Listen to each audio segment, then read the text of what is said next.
పరలోక రాజ్యం సమీపించింది, దేవుని రాజ్యం వచ్చేస్తుంది, మారు మనసు పొంది సువార్తను నమ్మండి, దేవుని యందు విశ్వాసం ఉంచండి అని ఖచ్చితంగా విశ్వాసాన్ని గురించి మాట్లాడుంటాడు. వేలాది మంది అక్కడ ఉన్నారు, అందరూ విన్నారు.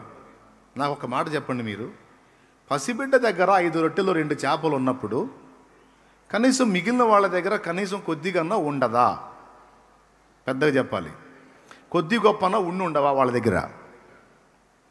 దాదాపు పురుషులు 5,000 మంది అంటే స్త్రీలు ఇంకా అంత వేసుకోండి, పిల్లలు ఇంకా అంత వేసుకోండి, కనీసం 12 నుంచి 15,000 మంది అక్కడ గుంపు. ఓకేనా? సరే, వాళ్ళు ఉన్నారో లేదో రాయబడలేదు, 5,000 పురుషులే అన్నారు అనుకో, అది పురుషులందరూ గ్యాదర్ అయినటువంటి కూటం అనుకుందాం, 5,000 మంది జెంట్సే అనుకుందాం. పిల్లోడి దగ్గర 5 రొట్టెలు 2 చేపలు ఉన్నప్పుడు మిగిలిన వాళ్ళ దగ్గర కనీసం 1 రొట్టెన్నా ఉండదా? 2 రొట్టెలన్నా ఉండవా? 4 చేపలన్నా ఉండవా? మీకు దండం పెడతా చెప్పండి. డౌట్ లేదుగా? మరి ఉంటే యేసు ప్రభు ఇచ్చిన పిలుపుకి పిల్లవాడు కదిలాడు, కానీ అంతమంది పెద్దోళ్ళు ఉండి ఒకటన్నా నా దగ్గర ఈ 4 చేపలు ఉన్నాయని రాలేదేందండి? నా దగ్గర ఈ 2 చేపలు ఉన్నాయి, లేదా ఈ 2 రొట్టెలు ఉన్నాయని రాలేదేంది? ఎస్, వాళ్ళు ఏమనుకున్నారు చెప్పనా? వాళ్ళ దగ్గర కనీసం 1 చేపన్నా 1 రొట్టెన్నా ఉండి ఉండొచ్చు. కానీ వాళ్ళు ఏమనుకున్నారు తెలుసా? లాజికల్గా ఆలోచించారు. ఆంధ్రేయ ఆలోచిస్తాడు చూడు అట్లా. ఇంతమంది సమూహం ఉన్నారు, నా బొట్టలోనేమో 4 రొట్టెలు 8 చేపలు ఉన్నాయి, కానీ ఇంతమందికి సరిపో. ఆయన ఏదో పిలుస్తున్నాడులే, కానీ ఇవన్నీ ఏమోలు కొత్త ఇంతమందికి సరిపోలే అనుకుని ఆ బొట్ట ఓపెన్ చేసి కూడా మళ్ళీ బొట్ట మీద మూత పెట్టేసుకున్నారు. ఖచ్చితంగా అదే జరిగి ఉండాలి, లేకపోతే చిన్నోడు కదిలినప్పుడు అందరూ కదిలి రావాలిగా. అసలు చిన్నోడి కంటే ముందు అప్పటిదాకా వాక్యం విన్న పెద్దోళ్ళు కదలాలి కదా, కదల్లా. కారణం లాజిక్. ఇంతమంది ఉన్నారు, ఇంతమందికి నా దగ్గర ఉన్న 4 చేపలు 8 రొట్టెలు ఏ మూలక అనుకున్నారు. కానీ వాక్యం విన్న పెద్దోళ్లే కాదు, వాక్యం విన్న పిల్లోడు కూడా ఉన్నాడు. ఆ వాక్యం విన్నంతసేపు వాడు జాగ్రత్తగా విన్నాడు, తిండి తిప్పలు మానుకొని కూడా విన్నాడు. వాడికి చాలా నచ్చినాయి యేసయ్య మాటలో, భలే ముచ్చట అనిపించినాయి. వినటమే కాదు, పసిబిడ్డ కాదు, యేసయ్య చెప్పిన మాట చేయగల సమర్థుడని ఆయన యందు విశ్వాసం ఉంచాడు కాబట్టే వాడి దగ్గర ఉన్న 5 రొట్టెలు 2 చేపలు తీసుకొచ్చి ఆంధ్రేయకు చూపించాడు. ఆయన ఏదో అడుగుతున్నాడు, వీళ్ళకి ఆహారం పెట్టమని. మా అమ్మ నాకు ఇచ్చింది, వచ్చేటప్పుడు తీసుకెళ్ళి తినరా అని. నేను ఆయన మాటల్లో పడి తినలేదు, తిందామని ఆ బుట్ట దగ్గరికి పోయాను. ఆయన పిలిచాడు, మీ దగ్గర ఆహారం ఉందా అని. మరి నా దగ్గర ఇవి ఉన్నాయి, ఆయనకి ఇస్తే పెడతాడుగా అందరికీ అన్నాడు. అప్పుడు ఆంధ్రేయ ఏమని ఉంటాడు? ఒరే పిల్లోడురా, నీకు తెలియదు ఏం లేదు, ఏ కొద్ది జనం అనుకుంటున్నావు ఏందిరా? ఈ 5 రొట్టెలు 2 చేపలు నీకు ఇచ్చిందిరా మేమ్మ, నీకే జాలవి, ఇంతమందికి ఎట సరిపోతారా అనుంటాడు ముందు. వాళ్ళిద్దరి సంభాషణ ఏం విన్నాడు? ఏమిటి అక్కడ అన్నాడు, ప్రభువా ఏం లేదులే, కానీ అడిగావు కదా ఏమన్నా ఉందా అని. వీడి దగ్గర 5 రొట్టెలు 2 చేపలు ఉన్నాయి, కానీ ఇంతమంది సమూహానికి ఇవి ఏమాత్రం అని అన్నాడు. దా అన్నాడు యేసయ్య. చిన్నోడు ఆ బుట్ట తీసుకొని వచ్చాడు. మా అమ్మ ఇచ్చింది యేసయ్య 5 రొట్టెలు 2 చేపలు. యేసయ్య అన్నాడు వాడిని, రే ఇంతమంది సమూహాన్ని చూసావు కదా నాన్న, ఇట్లా ఎత్తుకుంటుందా అని వాడిని ఎత్తుకొని, చూడు ఎంతమంది జనం ఉన్నారు, నువ్వు ఇది తెచ్చావు, ఏ మూలకు వచ్చిందిరా ఇది అన్నాడా? ఇంతమందిలో విశ్వాసము గలవాడు ఎవడని చూస్తే ఆ చిన్నోడు వచ్చాడు బయటికి. అందరి దగ్గర ఉన్నాయి కానీ తెచ్చి ముందు పెట్టలే ఆయన ముందు. ఆ చిన్నోడు విశ్వాసాన్ని కనబరిచాడు. ఏమన్నా తెలుసా? ఇవి నేను ఆయనకి ఇస్తే వీటినే అవసరమైతే ఎంతమంది కడుపులు నింపటానికి ఆయన శక్తి గలవాడు. అది చేస్తాడో ఇంకొకటి చేస్తాడో ఏమైనా చేస్తాడు. ఆయన అడిగాడు, నేను ఇస్తా అంతే, నా దగ్గర ఉన్నదే ఇస్తా అని. నా దగ్గర లేని సమకూర్చిస్తాను అనుకోలా, ఉన్నదే తీసుకెళ్ళి ముందు పెట్టాడు. యేసు ప్రభు కూడా మరి ఇంతమందికి ఇయ్యక్కడరా అనలా, వాడి విశ్వాసాన్ని చిన్నబుచ్చలా దగ్గర తీసుకొని నానా ఎంత దానగుణంరా నీది. ఇది బైబిల్లో రియల్గా రాసుందా లేకపోతే ఏదో షోనా? ఇది చూపించినా కూడా కొంతమందికి డౌటే, ఏమో జరిగిందా, ఏమో ఏం తీసుకొని కొట్టాలో నాకు అర్థం కాదు వీళ్ళని. మళ్ళీ అంటే విశ్వాసనండి, విశ్వాసి తలకాయ నిండా తట్టడి అనుమానం పెట్టుకుని నువ్వు విశ్వాసం ఎట్టవుతావు, పిశాచి అవుతావు. దానికే డౌటు. ఇంకా చెప్పాలంటే పిశాచులు కూడా నమ్ముతాయంట దేవుడిని, మనకంటే అయ్యే నయం అనిపిస్తుంది ఒక్కోసారి. దయ్యములు కూడా దేవుడున్నాడని నమ్మి వణుకుతున్నవి అని ఉంది వాక్యం. ప్రియమైన దేవుని బిడ్డలారా, విశ్వాసం యొక్క గొప్పతనం అది. నా దగ్గర ఉన్నది కొంచెమే, నా ప్రభు చేతికి ఇది ఇస్తే అవసరమైతే ఈ కొంచాన్నే ఉపయోగించి అందరి కడుపులో నింపే దమ్ము యేసయ్యకుందని నమ్మాడు. నీకున్నది కొంచెమే కావచ్చు, అది రవ్వంతే కావచ్చు, దాన్నే విస్తారం చేసి వాడుకుంటాడు నా యేసయ్య. ఆశీర్వదిస్తాడు నువ్వు విశ్వసించగలిగితే. నేను దేవుని పనికి వచ్చినప్పుడు ఇదే పాయింట్తో వచ్చాను. నాకేదో పెద్ద సబ్జెక్ట్ ఉంది, నేను పెద్ద జ్ఞానవంతుడిని, మంచి నైపుణ్యం కలిగిన వాడిని, అన్నీ పొందుకొని వచ్చాను అని నేను చెప్పలా. నా ప్రభువుని గురించి నాకు తెలిసినంత వరకు నాకున్న జ్ఞానంలో నేను ఇతరులకు ప్రకటిస్తాను అని నడుంగట్టా. దేవుని ముందుకు వచ్చి అదే అడిగా. నా కళ్ళ ముందు నశించిపోతున్నారు, నేను చూస్తూ ఉండలేకపోతున్నా. నువ్వు నీ పనికి పిలుస్తున్నావు కనుక నేను కదులుతున్నా. 5 రొట్టెలు 2 చేపలు తెచ్చిన చిన్నవాడిని ఆశీర్వదించి వాడి దగ్గర ఉన్న 5 రొట్టెలు 2 చేపల్ని అందరి కడుపులో నింపడానికి వాడుకున్నట్టు నాకు నువ్వు ఇచ్చిన దానిలో నుండి నీ ముందుకు తెస్తున్నా. దీనిలో నుంచే నీ బిడ్డలందరికీ తృప్తి కలిగించు తండ్రి అని ప్రార్థన చేస్తాను. హల్లెలూయా, చెప్పు గట్టిగా. నా దేవుడు నమ్మదగిన దేవుడు.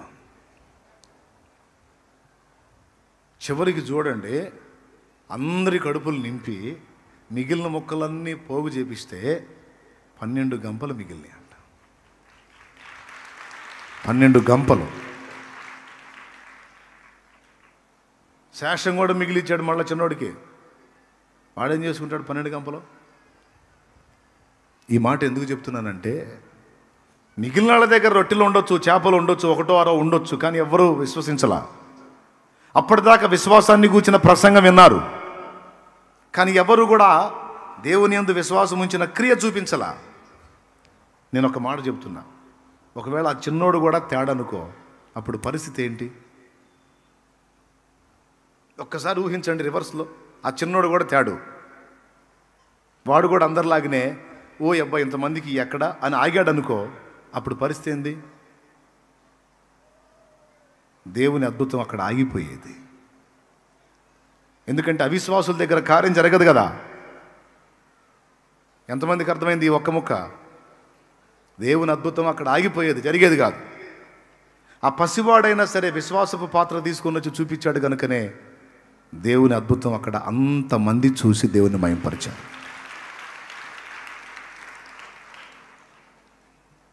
కాబట్టి నేను అందుకే చెబుతాను, చదువుకున్న జ్ఞానవంతుల కంటే చదువు లేనటువంటి మొరట మనుషుల దగ్గర దేవుని కార్యాలు చూస్తాం, పసి బిడ్డల దగ్గర కూడా దేవుని కార్యాలు చూస్తాం. వాళ్ళు ఖచ్చితంగా చెప్తారు తెలుసా, మమ్మీ ఎందుకు మమ్మీ ఏడుస్తున్నావు, రా ప్రార్థన చేద్దాందా, ఏసై చేస్తాడు అంటాడు వాడు. ఊరుకోరా, ఏసై చేసేది లేదు, ఏం లేదు, ఊరుకోరా అంటే, ఏంటి మమ్మీ శాలేమన్ ఏం చెప్పాడు, మమ్మీ ఏం చెప్పాడు శాలేమన్, ప్రార్థన చేస్తే ఏసై చేస్తాడు, రాను అంటాడు. ఏవా అంటది. ఏమో ఇద్దరు ఎవరు సోదరుళ్ళు? ఏమేమంటుంది? ఏపా సోది, ఏంటో జరిగేది, ఆయన చెప్పాడు ఇది చెబుతాడు అంటుంది. వాడు ఆశ్చర్యం, అన్నేమో అట్ట చెబుతాడు, మా అమ్మేమో ఇట్ట అంటుంది. ఎవరిని నమ్మాలో ఏమని వాడు అయోమయంలో పడతాడు. స్తోత్రం, హల్లెలూయా. సిగ్గు తెచ్చుకోవాలా, పెద్దోళ్ళైన వాళ్ళు సిగ్గు తెచ్చుకోవాలా. వాడు పసిబిడ్డ, వాడు నమ్ముతున్నాడు.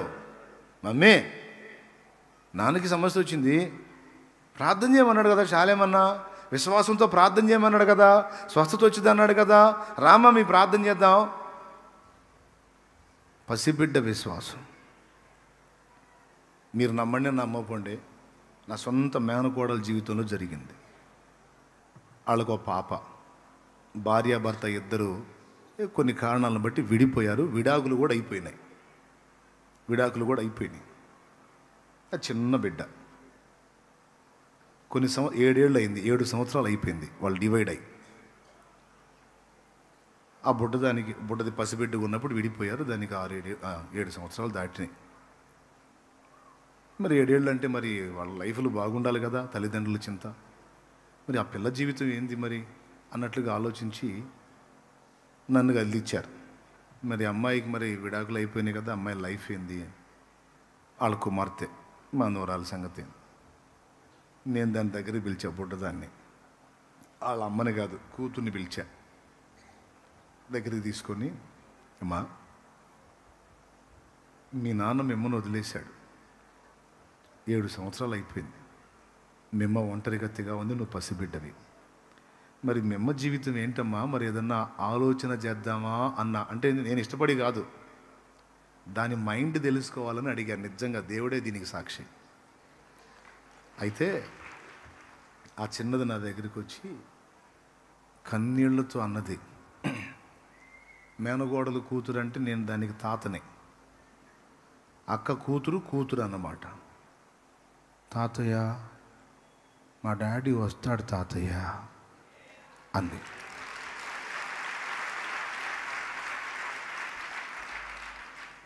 ఎట్లా వస్తాడమ్మా, 7 ఏళ్ళు అయింది రాలేదుగా అన్నా. కా తాతయ్య నేను రోజు ప్రార్థన చేస్తున్నా, మా డాడీ వస్తాడు.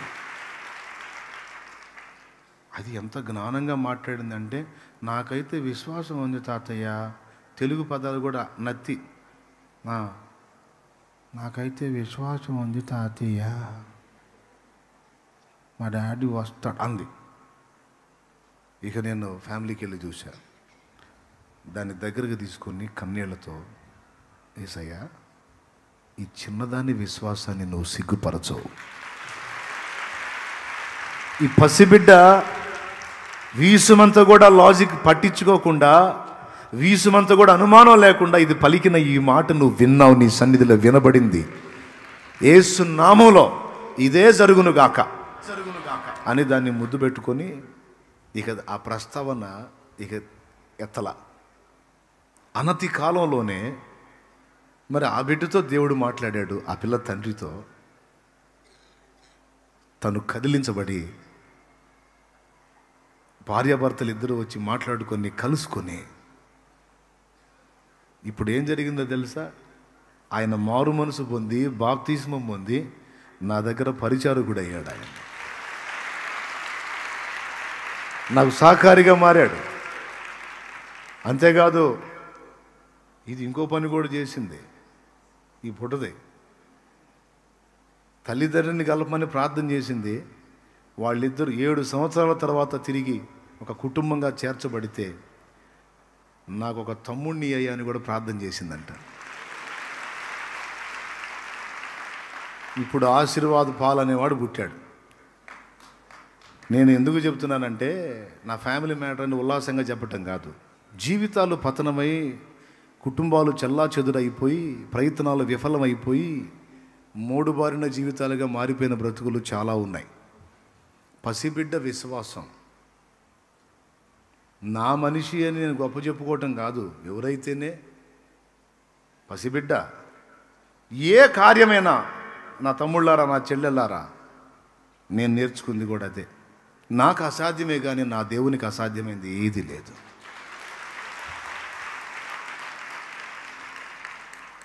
ఊళ్ళో కోటం పెడితే ఎవరన్నా వస్తారు కానీ 7-8 కిలోమీటర్లు అవతలికి పోయి ఆడో ఎడారిలో దేవులాడి పెడుతున్నాడు, ఎట్లా వస్తారా ఆడా అన్నారు. మన పరిచారకులు కూడా కొంతమందికి డౌటే,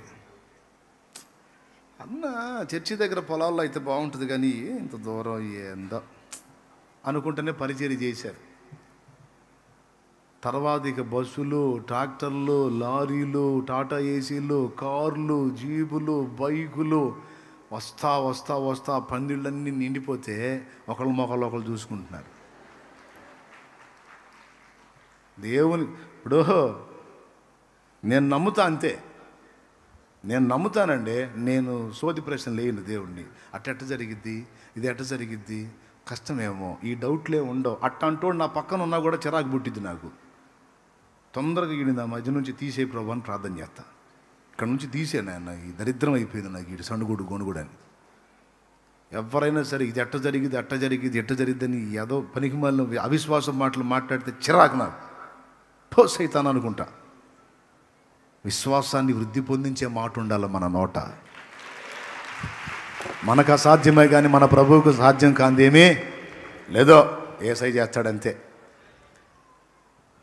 వాళ్ళకెళ్ళి అంతే చూశాను నేను. మీకు డౌట్గా ఉంది కదా ఇక్కడికి ఎవరు వస్తారని చూడండి. ప్రస్తుతానికి మాత్రం మీరేం ప్రశ్నలు అడగొద్దు, మీరు పరిచర్య చేయండి, ఏసై మీకు చూపిస్తాడని చెప్పాను. ఈ సంవత్సరం ఇంకా పెంచి పందిళ్ళు వేస్తే మళ్ళీ డౌటు చూడండి అన్న. 3వ రోజుకి అది కూడా పట్టకుండా full.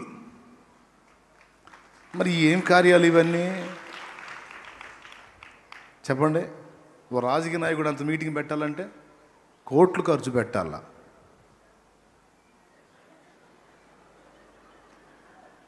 Biryani packet 500, biryani packet 500,